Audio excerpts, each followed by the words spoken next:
Pada hari ini, saya akan berkongsi dengan anda sedikit sebanyak mengenai simpanan.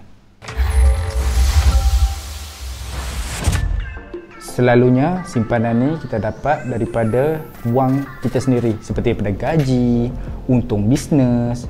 Kita akan asingkan portion gaji dan untung bisnes tu ke satu tempat. Itu bermaksud simpanan. Simpanan ni kita akan guna bila mana keadaan tak menentu, seperti sekarang COVID, bila mana seorang individu tu nak beli rumah, nak beli kereta. So simpanan ni akan digunakan pada waktu-waktu yang tertentu yang kita tak tahu bila.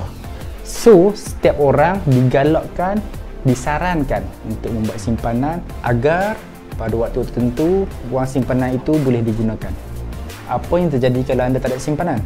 Seperti mana kita tahu, tak ada simpanan boleh buat personal loan kepada bank. Kita boleh buat pinjaman peribadi kepada bank, ataupun mana-mana iklan kita nampak, kita boleh buat pinjaman peribadi. Namun kalau kita ada wang sendiri, kita boleh gunakan duit itu tanpa mengharapkan bantuan pihak lain dahulu.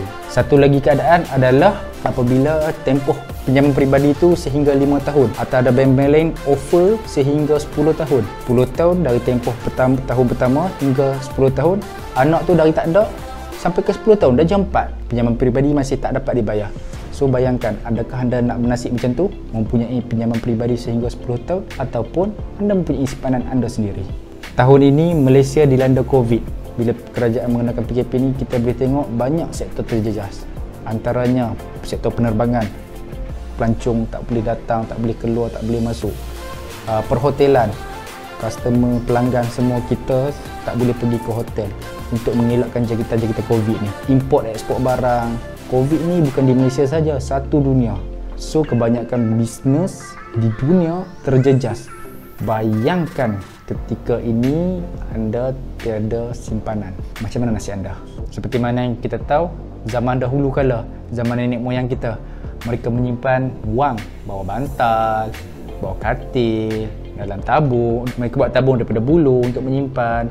Itu instrumen-instrumen yang mereka pilih untuk menyimpan. Pada ketika ini, kita mempunyai pilihan-pilihan lain seperti fixed deposit, ASB financing yang memberikan pulangan dividen yang lumayan. Fixed deposit ni banyak digunakan oleh non-bumi lah. Dan satu lagi produk adalah ASB financing. ASB ni adalah satu produk daripada Permodalan Nasional Berhad. Hari ini saya ingin berkongsi dengan anda mengenai produk ASB. Amanah Saham Bumiputera adalah satu instrumen yang disediakan oleh pihak Permodalan Nasional Berhad sebagai langkah untuk simpanan dan pelaburan bagi Bumiputera. Untuk produk ASB, anda boleh daftar seorang kanak-kanak itu baru lahir dalam 10 hari bila mana dia sudah ada IC. Kebanyakan ibu bapa sekarang sudah ada kesedaran untuk membuka akaun ASB untuk menyimpan sendiri. Mereka akan memasukkan sedikit jumlah daripada gaji mereka ke dalam tabungan anak mereka. Untuk membuka akaun ASB, jumlah yang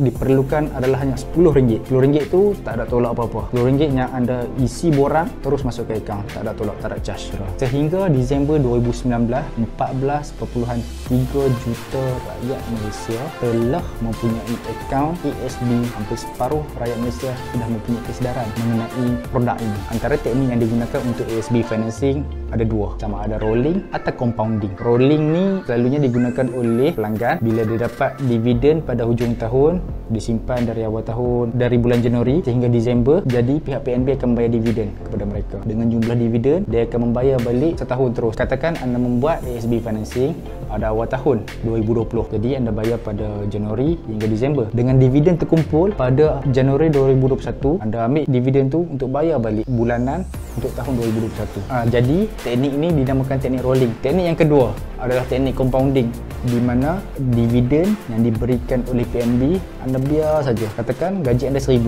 anda ambil pada kadar RM50,000 financing selama 40 tahun, bawah 200. So katakanlah saya ambil 190 sebulan. Anda darab dengan 12, anda sabar selama sekurang-kurangnya 3 tahun ke atas. Tahun pertama dapat dividen, dia akan beradap ke tahun kedua. Tahun kedua dapat dividen, dia ke tahun ketiga. Bawa sudah carry forward semua dividen tu. Anda akan nampak hasilnya.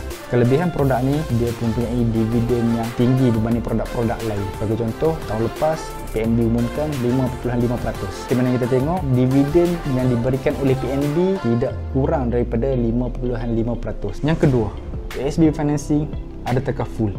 Bahasa mudahnya insurans lah. Anda mengambil ASB financing, kemudian mengambil pula takaful, selagi anda membayar bulanan tu, anda mempunyai pelindungan. Jadi dengan takaful itu, kalau jadi apa-apa kemalangan seperti kematian dan TPD, Total Permanent Disability, wang yang kita laburkan itu kita boleh dapat balik. Jangan risau. So di sini dia mempunyai jaminan daripada pihak labur. Untuk produk ASB Financing, produk ini hanya terdapat di bank yang berdaftar sebagai ejen pemodalan nasional berhad.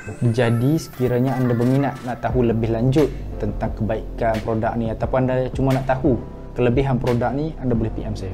Tak ada masalah. Itu sahaja. Bye-bye. Jangan lupa untuk like, share dan subscribe. I go share.